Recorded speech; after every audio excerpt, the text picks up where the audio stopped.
비트코인을 맡기고 이자를 받겠다는 말은 왜 위험할까요?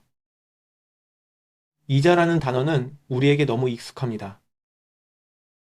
은행에 돈을 넣어두면 조금씩 붙는 보상처럼 느껴지고 대출을 받으면 당연히 내야 하는 비용처럼 느껴집니다. 하지만 비트코인을 이해하려면 이자가 어디서 생기는지부터 차분히 다시 봐야 합니다.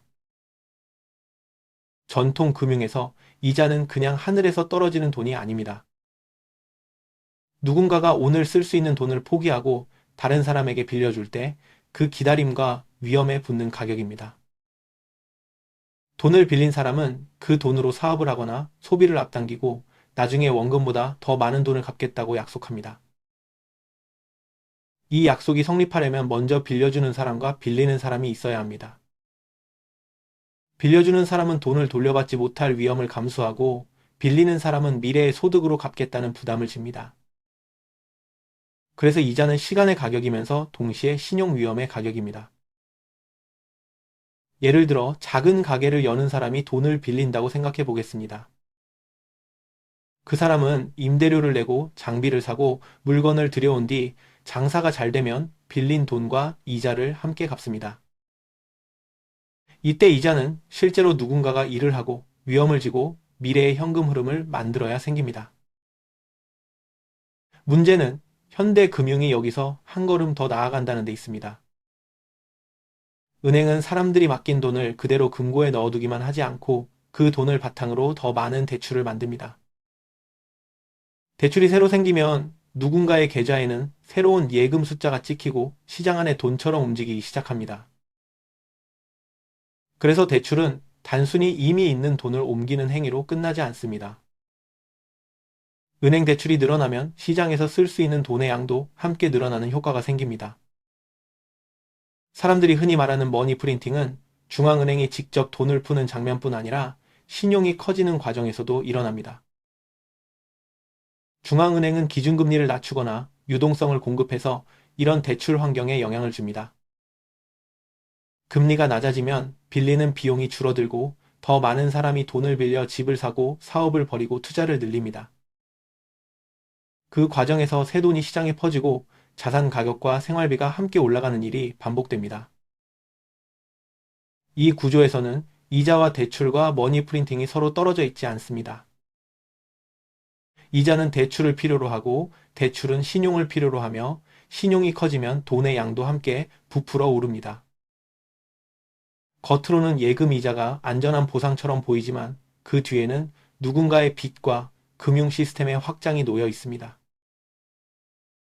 이 말은 우리가 매일 쓰는 금융이 전부 허상이라는 뜻이 아닙니다. 다만 이자가 붙는 돈은 대개 누군가의 상한 능력과 금융기관의 장부와 중앙은행의 정책에 연결되어 있다는 뜻입니다. 안전해 보이는 숫자도 결국은 여러 사람의 약속이 겹겹이 쌓인 결과입니다. 그래서 법정화폐 세계에서는 신뢰가 여러 층으로 나뉩니다. 예금자는 은행을 믿고, 은행은 대출자의 상환 능력을 믿고, 시장은 중앙은행이 위기 때 유동성을 공급할 것이라고 믿습니다. 이 믿음이 무너지지 않을 때는 이자가 자연스러운 보상처럼 보이지만 믿음이 흔들리면 작은 금리도 큰 위험 앞에서 의미를 잃습니다. 물론 모든 대출이 나쁜 것은 아닙니다. 진짜 생산을 만들고 더 나은 상품과 서비스를 만들고 시간이 지나 실제 이익으로 갚는 대출도 있습니다. 하지만 현대 금융 전체를 보면 많은 이자는 새로 늘어난 신용과 계속 굴러가는 빚 위에 서 있습니다. 그래서 우리는 이자라는 단어를 들을 때 더 정확하게 물어봐야 합니다. 누가 빌려갔는지, 어떤 일을 해서 갚는지, 돈을 돌려받지 못하면 누가 손실을 떠안는지 확인해야 합니다. 이 질문을 빼고 이자만 보면 위험은 사라진 것처럼 보이고 보상만 남은 것처럼 보입니다. 이제 이 관점을 비트코인으로 가져와 보겠습니다. 비트코인은 은행 예금처럼 시간이 지나면 저절로 늘어나는 돈이 아닙니다. 내 지갑에 있는 비트코인은 네트워크 규칙에 따라 그대로 남아있을 뿐 어느 날 갑자기 이자를 낳지 않습니다. 이것은 약점이 아니라 비트코인의 중요한 특징입니다. 비트코인은 누군가가 발행량을 늘려 이자를 붙여주는 돈이 아니고 중앙 관리자가 수익을 배분하는 상품도 아닙니다. 2100만 개라는 공급 한도 안에서 움직이는 사운드 머니이기 때문에 마음대로 더 찍어내는 방식으로 보상을 만들 수 없습니다. 비트코인에 원칙적으로 이자가 없다는 말은 바로 이 뜻입니다. 비트코인을 셀프 커스터디하면 내 수량은 그대로이고 내 개인 키가 그 돈을 움직일 수 있는 권한입니다. 그 상태에서는 누구에게 빌려준 것도 아니고 누구의 사업에 투자한 것도 아니며 누군가의 약속을 들고 있는 것도 아닙니다. 그런데 비트코인에 이자를 붙이려면 구조가 달라져야 합니다. 누군가가 내 비트코인을 가져가서 빌려주거나 팔거나 담보로 쓰거나 다른 금융상품에 넣어야 합니다. 그 순간 내 비트코인은 내 키 아래에 있는 사운드 머니에서 제3자의 약속에 기대는 금융계약으로 바뀝니다. 이 계약이 항상 실패한다는 뜻은 아닙니다. 어떤 상품은 실제 수익을 만들 수도 있고 어떤 회사는 위험을 성실하게 고지할 수도 있습니다. 하지만 그때부터 사용자는 비트코인만 들고 있는 사람이 아니라 특정 회사와 특정 전략과 특정 신용 위험을 함께 들고 있는 사람이 됩니다. 이 차이는 작아 보이지만 매우 큽니다. 셀프 커스터디한 비트코인은 회사가 망해도 내 지갑 안에 남아 있습니다. 반대로 맡겨둔 비트코인은 회사가 흔들리는 순간 출금 제한, 손실 분담, 법적 채권 같은 말로 바뀔 수 있습니다. 전통 금융에서는 이런 제3자 신뢰 구조가 당연하게 받아들여졌습니다. 은행을 믿고 예금자 보호를 믿고 중앙은행의 지원을 믿고 필요하면 정부가 막아줄 것이라고 기대했습니다. 비트코인은 바로 그 믿음의 구조에서 벗어나기 위해 등장한 돈입니다. 비트코인을 셀프 커스터디 한다는 것은 불편한 절차 하나를 더 한다는 뜻이 아닙니다. 내 돈의 최종 통제권을 금융회사나 플랫폼이나 중개자에게 넘기지 않는다는 뜻입니다. 비트코인의 철학은 더 좋은 이자를 찾는 데 있지 않고 믿을 필요를 줄이는 데 있습니다. 그렇기 때문에 적은 이자를 받기 위해 비트코인을 맡기는 선택은 신중해야 합니다. 연 몇 퍼센트 수익을 얻으려다가 비트코인이 주는 가장 큰 장점인 직접 통제권을 내려놓을 수 있기 때문입니다. 수익률이 낮다고 해서 위험이 사라지는 것은 아니고 설명이 친절하다고 해서 제3자 신뢰가 없어지는 것도 아닙니다. 사람들이 이자를 원하는 마음은 이해할 수 있습니다. 법정화폐 세계에서는 가만히 들고 있으면 구매력이 줄어들고 예금 이자라도 받아야 손해를 조금 줄이는 것처럼 느껴집니다. 오랫동안 그런 환경에서 살다 보면 돈은 반드시 굴려야 한다는 생각이 자연스럽게 몸에 배어 있습니다. 하지만 비트코인은 그 습관을 다시 생각하게 만듭니다. 비트코인의 목표는 더 높은 이자율을 찾아다니는 것이 아니라 희석되기 어려운 돈을 장기적으로 보유하는 데 있습니다. 비트코인을 모은다는 것은 더 복잡한 금융 상품을 찾아 들어가는 행동보다 더 단순하고 더 단단한 저축에 가깝습니다. 그렇다면 생활비와 소득은 어떻게 해야 할까요? 여기서 필요한 답은 비트코인을 맡겨서 몇 퍼센트 이자를 받자는 이야기가 아닙니다. 원화로 필요한 돈은 자신의 역량을 높이고 더 좋은 일을 하고 더 많은 가치를 만들어 벌어야 한다는 이야기입니다.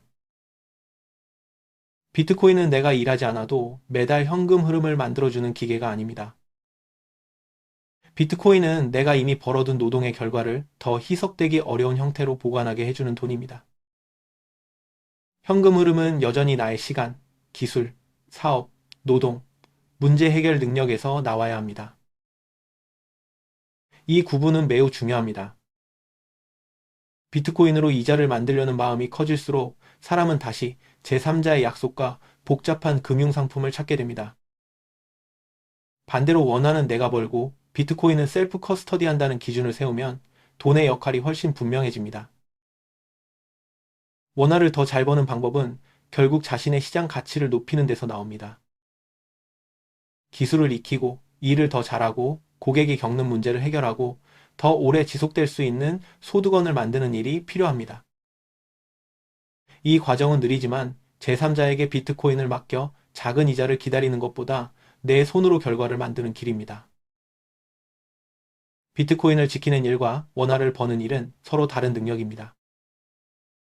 비트코인은 사운드 머니로 보관하고 원화 소득은 현실의 노동과 사업과 역량으로 만들어야 합니다.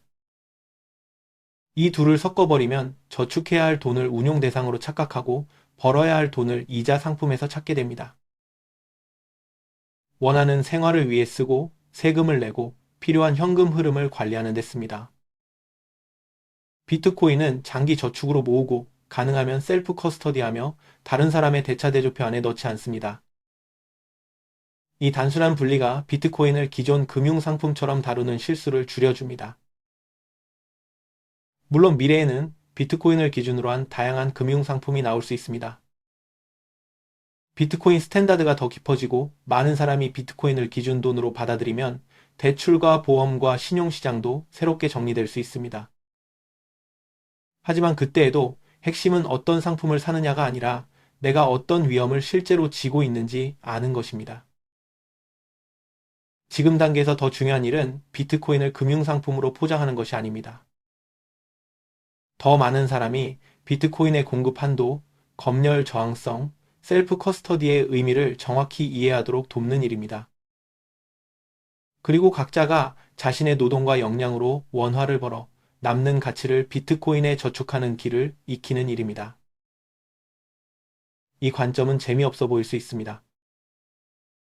하지만 돈을 오래 지키는 일은 원래 화려한 말보다 단순한 원칙에 가깝습니다. 내가 이해하지 못하는 상품에 맡기지 않고 내가 통제할 수 있는 지갑으로 셀프 커스터디하며 내가 할 수 있는 일을 더 잘하는 방향으로 가는 것입니다. 이 길은 화려하지 않습니다. 이자를 준다는 말보다 덜 자극적이고 단기간에 눈에 띄는 보상을 약속하지도 않습니다. 하지만 비트코인이 우리에게 가르치는 돈의 태도와는 훨씬 잘 맞습니다. 비트코인은 누군가에게 맡겨서 불리는 돈이 아니라 내가 책임지고 지키는 돈입니다. 작은 이자를 추구하다가 그 원칙을 잃으면 비트코인을 가지고도 다시 전통 금융의 습관으로 돌아가게 됩니다.